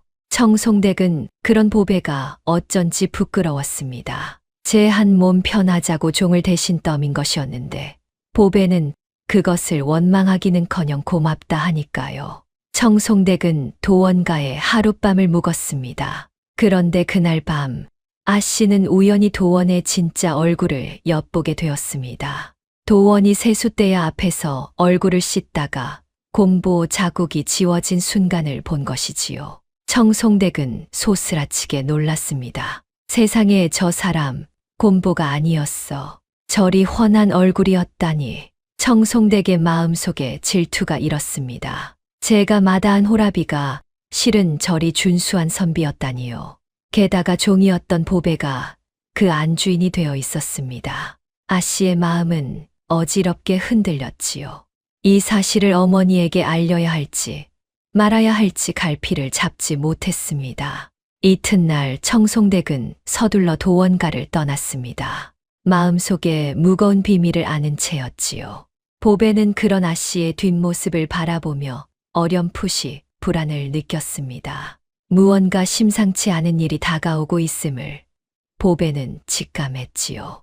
청송댁이 다녀간 뒤로 보배의 불안은 현실이 되었습니다. 청송댁은 집으로 돌아가 어머니 나주댁에게 도원가에서 본 것을 낱낱이 고했지요. 도원이 실은 곰보가 아니라 준수한 선비라는 것, 그리고 도원가가 몰라보게 되살아났다는 것을요. 어머니, 그 도원이란 사람 곰보가 아니었어요. 얼굴을 씻으니 어찌나 훤한지, 그리고 보배는 그 집 안주인이 되어 떵떵거리며 살고 있어요. 청송댁은 도원가에서 본 것을 하나도 빠짐없이 고했습니다. 그러면서도 마음 한구석은 편치 않았지요. 보배가 자신을 원망하기는커녕 고맙다 하던 그 말이 자꾸 떠올랐던 겁니다. 그러나 어머니 앞에서 그런 마음을 내비칠 수는 없었습니다. 나주댁의 얼굴이 일그러졌습니다. 곁에 있던 판세의 눈도 번뜩였지요. 두 사람은 서로를 마주 보았습니다. 도원이 멀쩡한 선비였다니 이는 예사실이 아니었습니다. 판세야, 이게 어찌 된 일이냐. 실성한 곰보 호랍이라 하지 않았느냐. 나주댁이 다그치자 판세는 잠시 당황했지요. 그러나 이내 능청스레 둘러댔지요. 마님, 저도 그리 알고 있었습니다. 헌데 그자가 정체를 숨기고 있었나 봅니다. 이거 큰일입니다. 그자가 무슨 꿍꿍이로 정체를 감추고 있는지 모르니 어쩌면 마님 댁에 해를 끼칠 작정인지도 모릅니다. 판세는 교묘하게 나주댁의 불안을 부추겼습니다. 나주댁의 얼굴이 더욱 어두워졌지요. 판세의 속셈은 따로 있었습니다. 도원의 정체가 드러나기 전에 보배를 없애고 도원가를 무너뜨려 땅 문서를 삼킬 셈이었지요. 일이 커지기 전에 서둘러야 했습니다. 마님, 일이 된 이상 손을 써야 합니다. 그 종년이 마님 댁의 비밀을 도원가에 발설하기 전에 말입니다. 어찌하잔 말이냐. 판세는 목소리를 낮추었습니다. 제게 방도가 있습니다. 도원가에 사람을 보내 그 종년이 마님 댁 재물을 훔쳐 달아났다는 누명을 씌우는 겁니다. 그리하면 관가에서 그 종년을 잡아들일 것이고 도원가도 도둑을 아내로 들였다 하여 망신을 당할 테지요. 나주댁은 잠시 망설였습지요. 사람을 모함하는 일은 꺼림칙했지요. 그러나 제 집안의 비밀이 드러날 두려움이 더 컸습니다. 결국 나주댁은 고개를 끄덕였지요. 알겠다.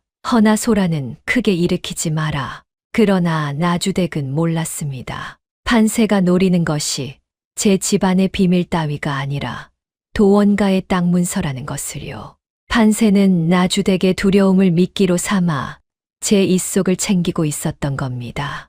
나주댁 또한 판세의 손바닥 위에서 놀아나는 처지였지요. 판세는 회심의 미소를 지었습니다. 그러고는 곧바로 계략을 실행에 옮겼지요. 판세는 관가에 거짓 고발을 넣었습니다. 도원가의 며느리 보배가 실은 나주댁 집에서 값진 폐물을 훔쳐 달아난 도둑이라는 것이었습니다. 게다가 판세는 그 증거라며 미리 준비한 가짜 폐물을 도원가 근처에 숨겨두었지요.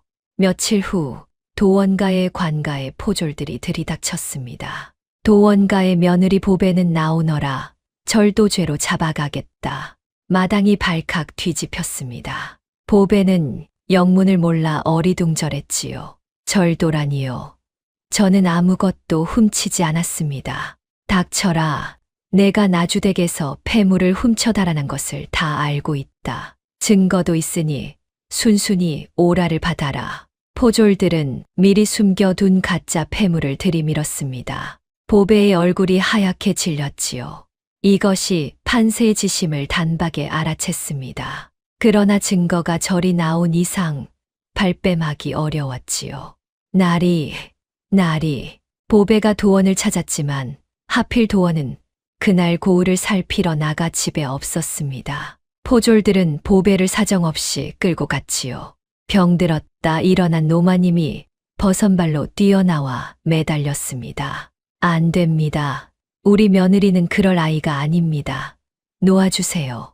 비키시오. 노인장. 죄인을 잡아가는 것을 방해하면 함께 잡아가겠소. 노마님은 그 자리에 주저앉아 통곡했습니다. 보배는 오라에 묶인 채 관가로 끌려갔지요. 며느리가 끌려가는 뒷모습을 보며 노마님은 가슴을 쳤습니다. 저 착한 며느리가 무슨 죄가 있다고요. 노마님의 울음소리가 온 마당에 사무쳤습니다. 끌려가면서도 보배는 이를 악물었습니다. 판세, 내 이놈, 이런 비열한 수를 쓰다니. 허나 나는 결코 무너지지 않는다. 보배는 관가에 옥에 갇혔습니다. 차갑고 어두운 옥이었지요. 보배는 그 안에서도 정신을 놓지 않았습니다. 어떻게 이 누명을 벗을지 궁리했지요. 그러나 상황은 절망적이었습니다. 가짜 증거는 그럴듯했고 판세는 관가의 아전들까지 매수해 두었으니까요. 옥에는 다른 죄수들도 있었습니다. 그중 한 노파가 보배를 딱하게 여겨 말을 붙였지요. 세댁, 무슨 죄로 들어왔소? 도둑 누명을 썼습니다. 쯧쯧, 요즘 관가가 썩어서 없는 죄도 만들어 씌운다지. 힘없는 백성만 당하는 게야. 노파의 말에 보배는 씁쓸히 고개를 끄덕였습니다. 힘없는 이가 억울하게 당하는 세상. 도원이 말하던 그 백성의 고통을 보배는 이제 제 몸으로 겪고 있었지요. 그러나 보배는 주저앉지 않았습니다. 반드시 이 부조리를 뒤집고 말겠다는 의지가 더욱 굳어졌습니다. 이튿날 고을을 살피고 돌아온 도원은 청천벽력 같은 소식을 들었습지요. 보배가 절도죄로 관가에 잡혀갔다는 것이었지요. 도원은 그 자리에서 얼굴빛이 변했습니다. 뭐라, 보배가 잡혀갔다고? 예, 도련님. 나주댁에서 폐물을 훔쳤다는 누명을 쓰고 도원은 주먹을 불끈 쥐었습니다. 이것이 누구의 짓인지 짐작이 갔지요. 보배가 늘 경계하던 그 판세라는 자의 소행이 분명했습니다. 내 이자들을 그냥 두지 않겠다. 도원은 곧장 관가로 달려갔습니다. 그러나 관가에서는 도원을 문전박대했지요. 도원가는 몰락한 집안이라 그 말을 들어줄 이가 없었습니다. 게다가 판세가 이미 아전들을 매수해 둔 터라 도원의 호소는 통하지 않았습니다. 물러가시오. 죄인은 이미 증거가 명백하오. 곧 관장 앞에서 문초가 있을 것이오. 도원은 이를 갈았지요. 몰락한 집안의 힘없음이 이토록 뼈아플 수 없었지요. 정체를 드러내고 싶어도 아직은 때가 아니었습니다. 섣불리 나섰다가는 오히려 이를 그르칠 수 있었으니까요. 도원은 관가 앞에서 발길을 돌리며 속으로 다짐했습니다. 아버님의 억울함을 풀 그날을 위해 감춰온 정체였지만 보배를 구하기 위해서라면 그 모든 것을 걸 수도 있었지요. 다만 지금은 증거를 모으는 것이 먼저였습니다. 힘으로 안 되면 지혜로, 지혜로 안 되면 진실로 맞서야 했으니까요. 도원은 집으로 돌아와 깊은 고민에 잠겼습니다. 보배를 구하려면 판세의 계략을 밝혀야 했지요. 그러나 판세는 교활했고 증거는 감쪽 같았습니다. 도원의 마음은 타들어갔습니다. 한편 옥에 갇힌 보배는 절망 속에서도 한 가지 실마리를 붙들고 있었지요. 바로 판세가 내민 가짜 폐물이었지요. 보배는 포졸들이 들이민 그 폐물을 흘깃 본 순간을 떠올렸습니다. 그 폐물에는 이상한 점이 있었습니다. 그 폐물 나주대 것이 아니었어. 그 집 폐물은 내가 다 아는데 그런 건 없었지. 필시 판세가 어디서 급히 구해온 가짜다. 보배의 눈이 어둠 속에서 반짝였습니다. 실마리를 찾은 것이지요. 그 가짜 폐물의 출처를 밝히면 판세의 계략을 무너뜨릴 수 있었습니다. 그때 옥 밖에서 낯익은 목소리가 들렸습니다. 부어검엄 10월이었지요. 보배가 잡혀갔다는 소식을 듣고 한 걸음에 달려온 것이었습니다. 10월은 옥졸에게 사정하여 잠시 면회를 얻었지요. 보배야, 이게 어찌 된 일이냐. 내가 무슨 도둑질을 했다고. 10월은 창사를 붙잡고 울먹였습니다. 보배는 10월의 손을 마주 잡았지요. 어머니, 울지 마세요. 저는 결백합니다. 이건 판세가 꾸민 일이에요. 판세라니, 그 청지기 놈이? 예, 그자가 가짜 폐물로 저를 모함한 겁니다. 어머니, 제 부탁 하나만 들어주세요. 보배는 목소리를 낮추었습니다. 10월은 귀를 창살에 바짝 붙였지요. 옥졸이 눈치채지 못하게 보배는 나직나직 말을 이었습니다. 판세가 요 며칠 어디를 다녀왔는지 알아봐 주세요. 그 가짜 폐물 필시 어디선가 급히 사온 것일 겁니다. 장터의 폐물전을 뒤지면 판 사람을 찾을 수 있을 거예요. 10월은 고개를 끄덕였습니다. 그러고는 눈물을 닦으며 다짐했지요. 알겠다. 이 어미가 무슨 수를 써서라도 알아내마. 너는 조금만 견뎌라. 10월이 떠난 뒤 보배는 다시 홀로 옥에 남았습니다. 그러나 이제 보배의 마음에는 희망이 있었지요. 10월과 도원 그리고 자신을 믿어주는 사람들이 있었으니까요. 보배는 어둠 속에서 조용히 때를 기다렸습니다. 한편 10월은 옥을 나서자마자 도원가로 달려갔습니다. 도원과 힘을 합치기 위해서였지요. 10월에게서 보배의 말을 전해 들은 도원은 무릎을 쳤습니다. 그렇군. 가짜 폐물의 출처를 밝히면 되는 것이요. 보배의 지혜는 참으로 놀랍구려. 옥에서도 방도를 찾아내다니. 도원과 10월은 곧바로 움직였습니다. 장터의 폐물전을 하나하나 뒤지기 시작했지요. 보배를 구하기 위한 싸움이 이제 막 시작된 것입니다. 옥에 갇힌 지 며칠이 지났습니다. 문초의 날이 다가오고 있었지요. 보배는 차가운 옥바닥에 앉아 밤을 지새웠습니다. 10월과 도원이 증거를 찾고 있다지만 소식은 감감했습니다.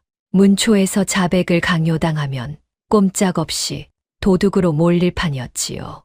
그날 밤 보배의 마음은 바닥까지 가라앉았습니다. 종으로 태어나 종으로 살다 결국 도둑 누명을 쓰고 옥에서 죽는 것인가. 서러움이 북받쳤지요. 보배는 품서 반쪽 은장도를 꺼냈습니다. 10월이 준 어릴 적 강보에 쌓여 있었다는 그 은장도였습니다. 차가운 은빛이 손끝에 닿자 어쩐지 마음이 조금 가라앉았지요. 나는 대체 누구의 자식일까?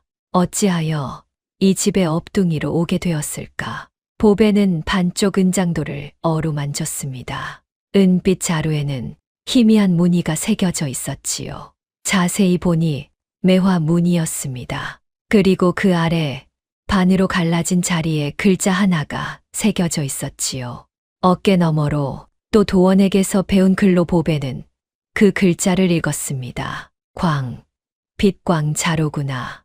무슨 뜻인지는 알 수 없었습니다. 그러나 보배는 문득 노마님이 제 손목의 점을 보고 놀라던 일이 떠올랐습니다. 그리고 노마님의 방에서 언뜻 보았던 오래된 함도요. 무언가가 어렴풋이 이어지는 듯 했지요. 그러나 지금은 그것을 헤아릴 겨를이 없었습니다. 보배는 눈을 감았습니다. 그러자 노마님이 들려준 말이 귓가에 맴돌았지요. 사람의 값은 얼굴이 아니라 그 속을 보아야 아는 법이니라.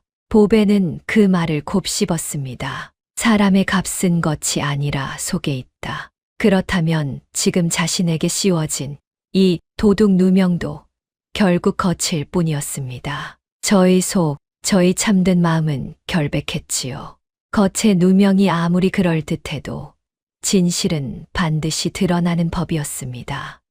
그래, 나는 결백하다. 겉으로 아무리 도둑으로 몰려도 나의 속은 떳떳하다. 진실은 반드시 밝혀진다.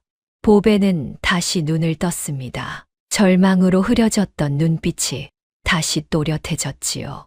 그러고는 마음을 다잡았습니다. 여기서 무너지면 안 되었습니다. 저를 믿어주는 사람들을 위해서라도 끝까지 싸워야 했지요. 보배는 옥바닥에 손가락으로 글자를 써보았습니다. 도원에게 배운 글자들이었지요. 문초에서 판세의 계략을 조리 있게 밝히려면 생각을 또렷이 정리해 두어야 했습니다. 보배는 하나하나 되짚었습니다. 가짜 폐물의 출처, 없는 빚을 지어낸 문서, 서둘러 치른 혼사. 판세의 거짓말에는 반드시 빈틈이 있었지요. 거짓은 아무리 촘촘해도 한 올의 빈틈을 남기는 법. 그 빈틈을 파고들면 된다. 보배는 반쪽 은장도를 다시 품에 넣고 문초에서 어떻게 결백을 밝힐지 밤새 궁리했습니다. 창살 너머로 새벽빛이 밝아올 무렵 보배의 마음속에는 이미 싸울 준비가 갖추어져 있었지요. 한편 도원과 10월은 마침내 실마리를 찾아냈습니다. 장터의 폐물전을 이 잡듯 뒤진 끝에 며칠 전 판세에게 폐물을 판 상인을 찾아낸 것이지요.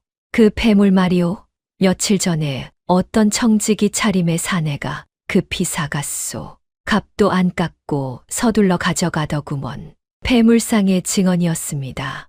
도원의 눈이 빛났지요.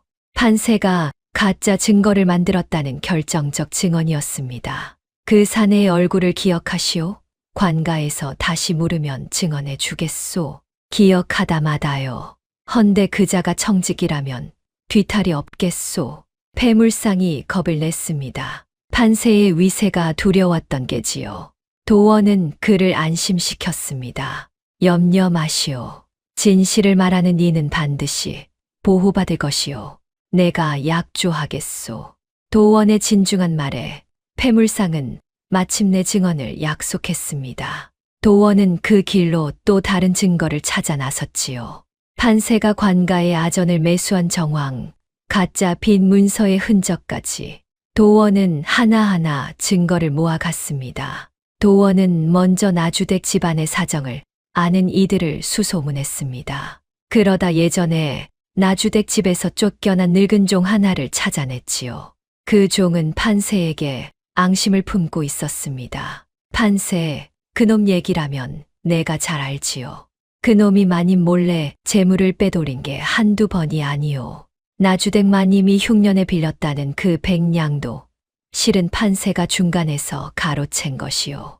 늙은 종의 증언에 도원은 무릎을 쳤습니다. 판세가 빈 문서를 위조했다는 것까지 드러난 것이지요. 도원은 그 종에게도 증언을 부탁했습니다. 판세에게 원한이 있던 종은 흔쾌히 응했지요. 그놈이 벌받는 꼴을 볼 수만 있다면 무슨 증언인들 못하겠소. 이렇게 도원은 증인을 하나둘 모아갔습니다. 폐물상, 늙은 종, 그리고 판세에게 당한 마을 사람들까지. 판세의 죄를 증언할 이들이 점점 늘어났지요. 하나같이 판세의 횡포에 이를 갈던 이들이라 진실을 밝힐 자리라면 마다하지 않았습니다. 그러던 중 도원은 뜻밖의 사실을 알게 되었습니다. 판세가 노리는 것이 단순히 보배를 없애는 것이 아니라 도원가의 땅 문서라는 것을요.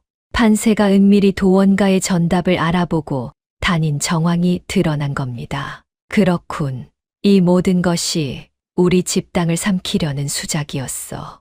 도원은 판세의 검은 속셈을 온전히 꿰뚫었습니다. 이제 판세의 계략을 만천하에 드러낼 증거가 하나둘 모였지요. 도원은 결심했습니다. 이번 문초의 날 모든 진실을 밝히고 판세를 끝장내겠다고요. 그리고 그 자리에서 자신의 정체 또한 드러낼 각오를 했습니다. 한편 도원가에서는 노마님이 홀로 그 오래된 함을 다시 꺼냈습니다. 함 속의 반쪽 은장도를 손에 쥐고 노마님은 하염없이 눈물을 흘렸지요. 보배의 손목에서 본 그 2개의 붉은 점. 그것은 노마님이 평생 잊지 못한 표식이었습니다. 설마 그 아이가 내가 잃어버린 그 아이란 말인가? 노마님에게는 오래전 잃어버린 수양딸이 있었습니다. 난리통의 강보에 쌓인 아이를 놓치고 말았지요. 그때 아이에게 딸려 보낸 것이 바로 반으로 나눈 은장도의 한쪽이었습니다. 나머지 반쪽은 노마님이 간직하고 있었지요. 그리고 그 아이의 왼손목에는 붉은 점 2개가 나란히 박혀 있었습니다. 그 아이는 본디 노마님 친정의 몸종이 낳은 아이였습니다. 어미가 아이를 낳다 세상을 뜨자 노마님이 거두어 친딸처럼 길렀지요. 정을 붙일 새도 없이 난리가 나 피란길에서 아이를 잃고 말았던 겁니다. 노마님은 평생 그 아이를 가슴에 묻고 살았습니다. 살았는지 죽었는지도 모른 채 그저 그리워만 했지요. 노마님은 떨리는 손으로 반쪽 은장도를 들여다보았습니다. 자루에 새겨진 매화 무늬 그리고 광이라는 글자.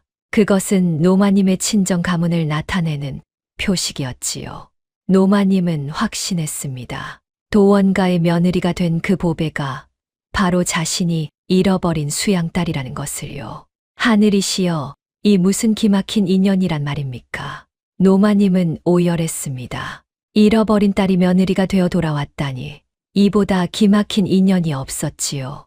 며느리로 맞아 함께 산 2달 남짓 그 정겨운 시간들이 노마님의 눈앞을 스쳐갔습니다. 죽을 끓여 먹여 주던 손길, 밤새 곁을 지켜주던 마음, 그 아이가 바로 제 잃어버린 딸이었던 겁니다. 그러나 그 딸이 지금 도둑 누명을 쓰고 옥에 갇혀 있었습니다.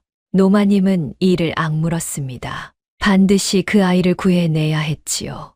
노마님은 반쪽 은장도를 품에 안고 자리에서 일어났습니다. 병든 몸이었지만 잃어버린 딸을 위해서라면 무슨 일이든 할 수 있었지요.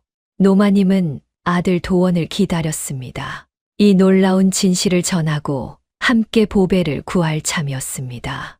이윽고 증거를 모아 돌아온 도원에게 노마님은 반쪽 은장도를 내밀었습지요. 얘야, 이것을 보아라. 보배가 내가 잃어버린 그 아이다. 도원은 어머니의 말에 크게 놀랐습니다. 반쪽 은장도와 보배가 지녔다는 또 다른 반쪽. 2 반쪽이 하나로 맞춰지면 보배의 신분이 밝혀질 터였지요. 도원의 가슴이 벅차올랐습니다. 보배는 종이 아니라 어머니의 잃어버린 딸이었던 겁니다. 어머니, 그렇다면 보배는, 그래, 우리 집안의 귀한 핏줄이나 다름없는 아이다. 반드시 구해내야 한다. 도원과 노마님은 굳게 손을 맞잡았습니다. 이제 문초의 날, 판세의 죄를 밝히고 보배의 결백과 신분을 함께 드러낼 참이었지요. 모든 준비가 갖추어졌습니다. 진실이 밝혀질 그날이 코앞으로 다가왔습니다. 그날 밤 도원은 홀로 방에 앉아 오래된 벼루를 꺼냈습지요. 아버지가 남긴 유품이었지요. 도원은 붓을 들어 한 장의 글을 써 내려갔습니다. 그동안 남몰래 살펴온 백성의 고통, 관가의 부패, 그리고 판세의 죄상을 낱낱이 적은 글이었습니다. 이제 때가 되었다. 감춰온 정체를 드러내고 이 모든 것을 바로잡으리라. 도원은 붓을 놓으며 결의를 다졌습니다. 아버지의 억울함을 풀고 백성을 위한 뜻을 펴려던 그 오랜 다짐이 이제 보배를 구하는 일과 하나로 이어졌지요. 도원은 벼루를 어루만지며 아버지를 떠올렸습니다. 아버님, 소자가 이제 그 뜻을 잇겠습니다. 지켜봐 주십시오. 창밖으로 새벽이 밝아 오고 있었습니다. 진실이 드러날 문초의 날이 마침내 밝았습니다. 마침내 문초의 날이 밝았습지요. 관가의 마당에는 사람들이 구름처럼 모여들었지요. 도원과 며느리의 절도 사건이 고을의 바다하게 퍼진 터라 구경꾼이 인산인해를 이루었습니다. 관장이 대청 위에 높이 앉았고 그 아래 판세가 고발인으로 서 있었지요. 판세의 얼굴에는 승리를 확신한 웃음이 어렸습니다. 이윽고 보배가 오라에 묶인 채 끌려 나왔습니다. 며칠간 옥살이의 얼굴은 초췌했지만 눈빛만은 형형했지요. 보배는 조금도 주눅 들지 않고 대청 앞에 섰습니다. 구경꾼들은 그 당당한 모습에 술렁였습니다. 도둑으로 끌려온 죄인치고는 너무나 떳떳했으니까요. 저 여인 좀 보게. 죄인 같지가 않구먼. 종 출신이라던데 어찌 저리 기품이 있누. 수군거림 속에서 관장이 대청 위에서 호통을 쳤습니다. 죄인 보배는 듣거라.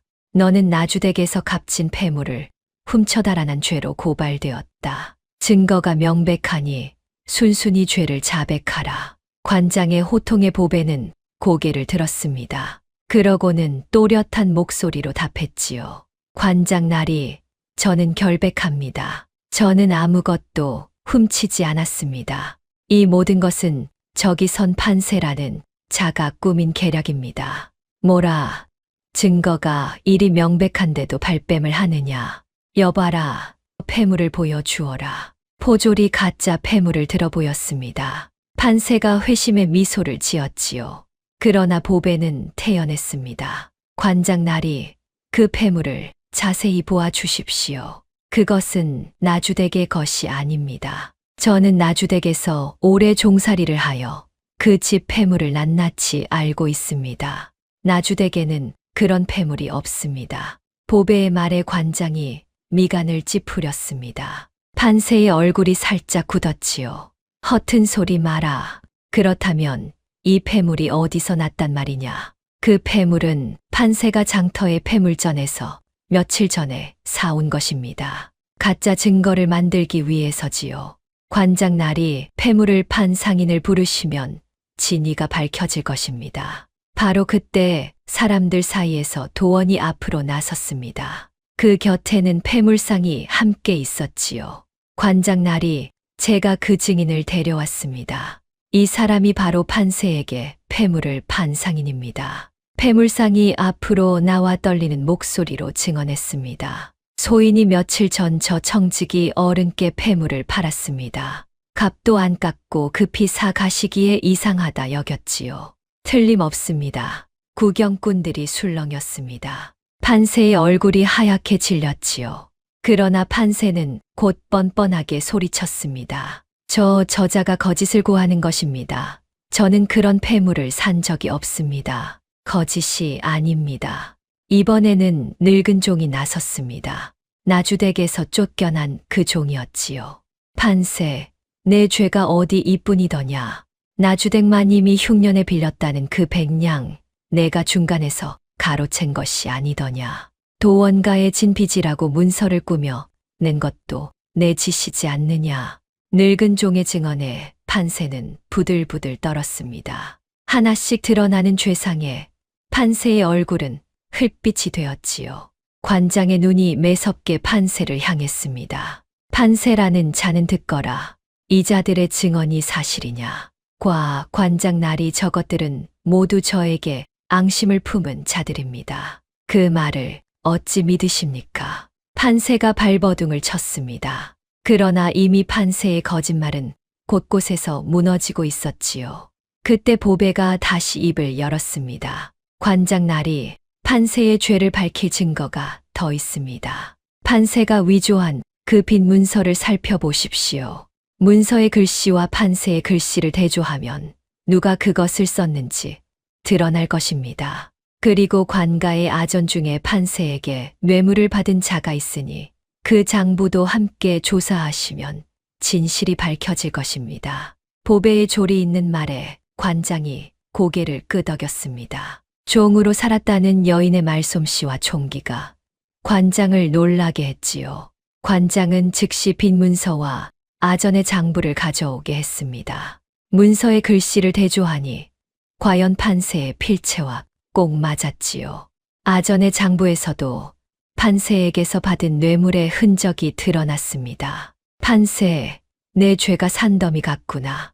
위조의 무고의 뇌물까지 이 죄를 어찌 감당하려느냐.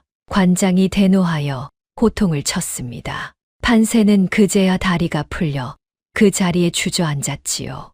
그런데 그때 판세가 매수했던 아전 하나가 앞으로 나섰습니다. 제 죄를 덜어보려는 심산이었지요.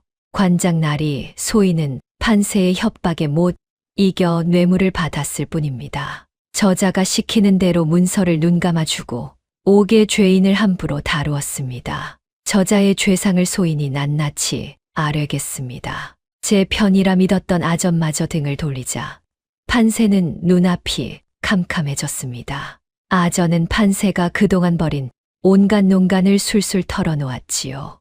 도원가의 땅 문서를 노린 것, 나주댁을 속여온 것, 멀쩡한 도원을 실성한 호라비로 소문낸 것까지 판세의 검은 속셈이 하나도 남김없이 드러났습니다.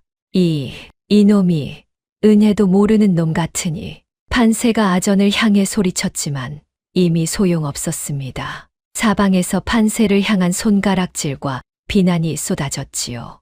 구경꾼들은 저마다 혀를 찼지요. 저런 천하의 악당 같으니 멀쩡한 사람을 도둑으로 몰다니 벼락 맞을 놈일세. 판세의 계략은 이렇게 만천하에 드러났습니다. 보배의 지혜와 도원의 노력, 그리고 진실을 증언한 이들의 용기가 만들어 낸 결과였지요. 그러나 아직 밝혀질 진실이 하나 더 남아 있었습니다. 바로 도원의 정체였습니다. 관장이 도원을 향해 물었습지요. 그대는 도원가의 사람이라 하였는데 몰락한 집안의 자제가 어찌 이토록 많은 증거를 모았단 말인가? 그대는 대체 누구인가? 그 물음에 도원이 천천히 앞으로 나섰습니다. 그러고는 품서 한 장의 문서를 꺼냈지요. 그것은 도원의 아버지가 판서를 지냈음을 증명하는 임명장이었습니다. 관장날이 저는 선대 판서 어른의 아들 도원이라 합니다. 아버님은 간신들의 모함으로 벼슬에서 물러나셨으나 그 충절은 하늘이 아는 바입니다. 저는 아버님의 뜻을 이어 백성의 삶을 살피고자 정체를 감추고 살아왔습니다. 실성한 곰보 호랍이라는 소문 뒤에 숨어 이 고을 백성이 어찌 사는지 두 눈으로 지켜보았지요. 오늘 이 자리에서 그 모든 것을 밝히려 합니다. 도원은 그렇게 말하며 손으로 얼굴을 문질렀습니다. 그러자 검붉은 곰보 자국이 스르르 지워졌지요. 흉터 아래에서 준수하고 형형한 선비의 얼굴이 드러났습니다. 구경꾼들이 일제히 탄성을 질렀지요. 세상에, 곰보가 아니었어. 저리 훤한 선비였다니. 보배도 그 광경을 지켜보았습니다. 이미 알고 있던 진실이었지만 만천하에 드러나는 그 순간은 가슴이 벅찼지요. 도원은 이제 실성한 곰보 호라비가 아니라 판서가의 당당한 자제로 그 자리에 섰습니다. 관장은 도원의 임명장을 받아들고 크게 놀랐습니다. 선대 판서의 아들이라니 함부로 대할 인물이 아니었지요. 관장의 태도가 순식간에 공손해졌습니다. 이거 몰라 배웠습니다. 판서 대감의 자제분이셨군요. 그때 구경꾼들 사이에서 한 부인이 허둥지둥 앞으로 나섰습니다. 나주댁이었지요. 딸 청송댁에게서 문초 소식을 듣고 달려온 것이었습니다. 나주댁의 얼굴은 사색이 되어 있었습니다. 판세가 벌인 일이 이토록 커질 줄은 몰랐던 겁니다. 날이 소인은 나주댁이라 하옵니다. 저 판세는 소인의 집 청직이요나 소인은 저자가 이런 흉계를 꾸민 줄은 정녕 몰랐습니다. 나주댁이 벌벌 떨며 변명했습니다. 그러나 관장은 매섭게 물었지요. 모함으로 사람을 옥에 가둔 일에 그대는 정녕 아무 관련이 없단 말인가. 나주댁은 말문이 막혔습니다. 판세를 부추긴 것도 모함을 눈감아준 것도 자신이었으니까요. 그때 보배가 나주댁을 향해 조용히 입을 열었습니다. 마님, 저를 대신 시집 보내고 이제는 도둑으로까지 몰려 하셨습니다. 허나 저는 마님을 원망하지 않습니다. 다만 한 가지만 여쭙겠습니다. 마님께서는 정녕 사람의 값을 무엇으로 매기십니까? 얼굴입니까? 신분입니까? 아니면 그 속입니까? 보배의 나직한 물음에 나주댁은 고개를 들지 못했습니다. 종이라 업신여기던 그 아이가 이제는 판서가의 안주인이 되어 자신을 내려다보고 있었지요. 나주댁의 얼굴은 부끄러움으로 화끈거렸습니다. 관장은 판세뿐 아니라 나주댁의 죄도 물었습니다. 판세를 부추기고 모함을 도운 죄였지요. 나주댁은 그 자리에 무릎을 꿇고 용서를 빌었습니다. 사람들은 그 광경을 지켜보며 수군거렸지요. 권세를 부리던 나주댁이 종이었던 보배 앞에 무릎을 꿇었으니 세상이 뒤집힌 듯했습니다. 보배야 아니 새 안주인마님, 이 어리석은 것을 부디 용서해 주시게. 내 눈이 멀어 사람을 몰라보았네. 나주댁이 눈물을 흘리며 빌었습니다. 보배는 그런 나주댁을 물끄러미 바라보았지요. 미움도 원망도 이제는 부질없었습니다. 보배의 마음속에는 다만 한 가지 생각뿐이었지요. 사람의 값은 겉이 아니라 속에 있다는 것. 나주댁은 그 값을 겉으로만 매기다 이 지경에 이른 것이었습니다. 관장은 판세의 죄를 엄히 다스렸습니다. 문서 위조의 무고, 뇌물수수까지 그 죄가 무거웠지요. 판세는 곤장을 맞고 옥에 갇혔다가 먼 곳으로 유배를 떠나게 되었습니다. 재물을 탐하여 애먼 사람을 해하려던 자의 말로였지요. 판세가 오라에 묶여 끌려가자 구경꾼들은 손뼉을 치며 통쾌했습니다. 에잇, 저 못된 놈, 이제야 벌을 받는구먼. 남을 해치려다 제가 먼저 망했으니 인과응보로세. 판세는 끌려가면서도 이를 갈았지만 이제 그 누구도 그를 두려워하지 않았습니다. 그토록 위세를 부리던 자가 하루아침에 죄인이 되어 고을에서 쫓겨나게 된 것이지요. 남의 재물을 탐하고 애먼 일을 모함하던 자의 끝은 그렇게 초라했습니다.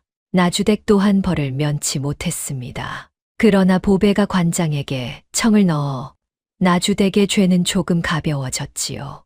보배는 이렇게 말했습니다. 관장 나리, 나주댁 마님은 판세의 꿰매 넘어간 것이니 부디 정상을 참작해 주십시오. 저를 길러준 정도 있는 집안입니다. 종으로 부리며 모질게 대한 상전이었건만 보배는 원한을 갚기보다 아량을 베풀었습니다. 그 넓은 마음에 사람들은 감복했지요.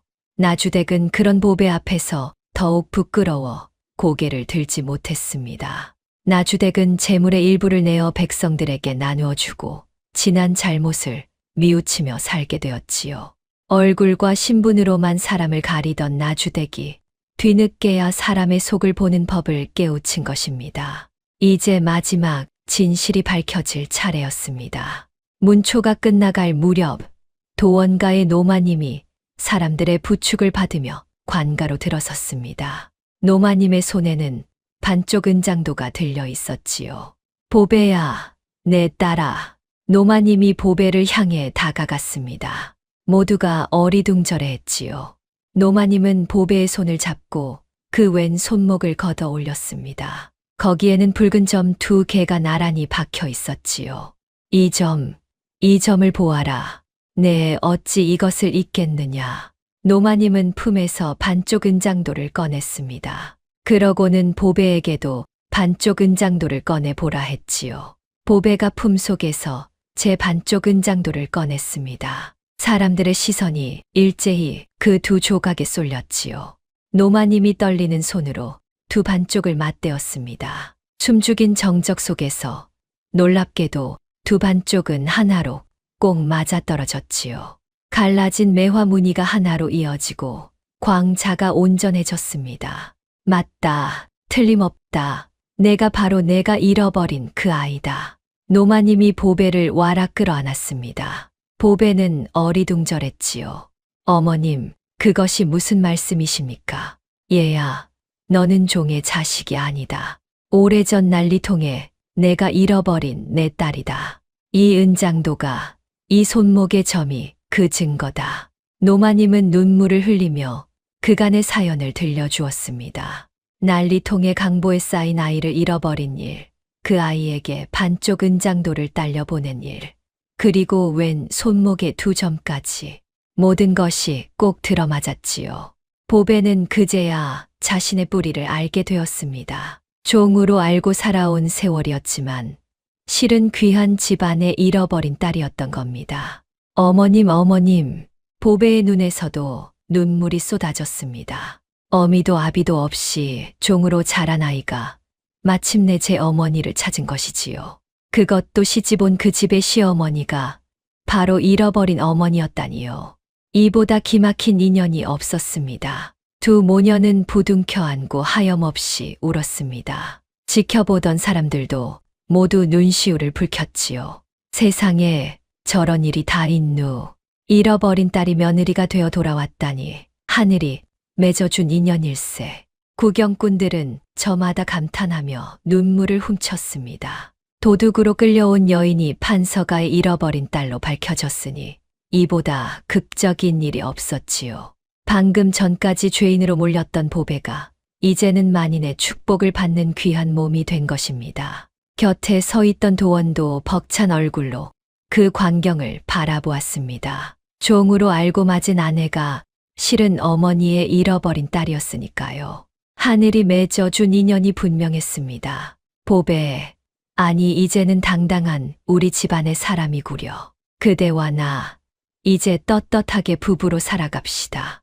도원이 보배의 손을 잡았습니다. 보배는 눈물 어린 눈으로 도원을 바라보며 고개를 끄덕였지요. 날이 저는 종이었을 때도 이제 안주인이 되어서도 늘 같은 마음이었습니다. 사람의 값은 것이 아니라 속에 있다는 것을요.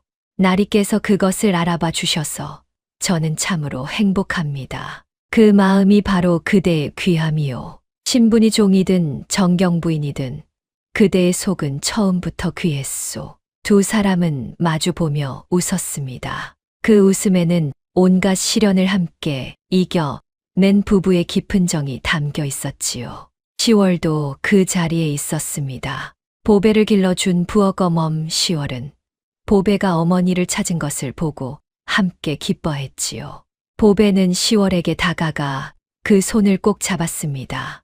어머니, 저를 이만큼 키워주셔서 감사합니다. 낳아준 어머니를 찾았어도 저를 길러준 어머니는 어머니뿐입니다. 보배야, 이 늙은 것이 무슨 복이 있어. 이런 말을 다 듣는 후 10월은 눈물을 흘렸습니다. 종의 몸으로 남의 자식을 거두어 정성껏 키운 세월이 이제야 보답을 받는 듯했지요. 보배는 10월을 도원가로 모셔 함께 살기로 했지요. 낳은 정과 기른 정, 두 어머니를 모두 모시게 된 것입니다. 부엌어멈으로 늙어갈 뻔했던 10월도 이제는 편안한 여생을 누리게 되었습니다. 그 후 도원은 다시 벼슬길에 나아갔습니다. 그동안 살펴온 백성의 고통을 조정에 알리고 아버지의 억울함도 풀었지요. 도원은 백성을 위한 어진 관리가 되어 고을 사람들의 존경을 받았습니다. 보배는 그런 도원의 곁에서 지혜로운 안주인으로 집안을 다스렸지요. 종으로 팔려왔던 여인이 이제는 만인이 우러르는 정경부인이 된 것입니다. 보배는 안주인이 되어서도 교만하지 않았습니다. 종으로 살던 시절의 서러움을 잊지 않았기에 아랫사람을 함부로 대하지 않았지요. 흉년이 들면 곳간을 여러 곤줄인 백성을 먹이고 병든 이가 있으면 손수 약을 지어 보냈습니다. 도원가는 다시 고을에서 손꼽히는 명문가로 우뚝 섰고 그 집안의 덕은 널리 칭송되었지요. 노마님은 잃어버린 딸을 되찾고 며느리이자 딸인 보배의 봉양을 받으며 여생을 편안히 보냈습니다. 오래 앓던 병도 씻은 듯이 나았지요. 낳은 정의 어머니 노마님과 기른 정의 어머니 10월. 보배는 두 어머니를 지극정성으로 모셨습니다. 도원가에는 웃음이 끊이지 않았지요. 한편 제 잘못을 뉘우친 청송대 가씨도 훗날 보배의 주선으로 좋은 혼처를 만나 시집을 갔습니다. 보배는 지난 일을 마음에 두지 않고 옛 상전의 딸을 살뜰히 챙겼지요. 그 너그러운 마음에 청송댁은 진심으로 감복하여 보배를 언니처럼 따르게 되었습니다. 세월이 흘러도 사람들은 이 이야기를 두고두고 전했습니다. 곰보 호라비에게 대신 시집간 지혜로운 여종의 이야기를요. 사람들은 그 이야기 끝에 늘 이렇게 덧붙였지요. 사람의 값은 얼굴이 아니라 그 속에 있는 법이지. 겉만 보고 사람을 내치면 제 복을 제가 차버리는 게야. 저 지혜로운 여종을 보게 겉을 보지 않고 속을 보았기에 종의 몸으로 정경 부인이 되지 않았는가.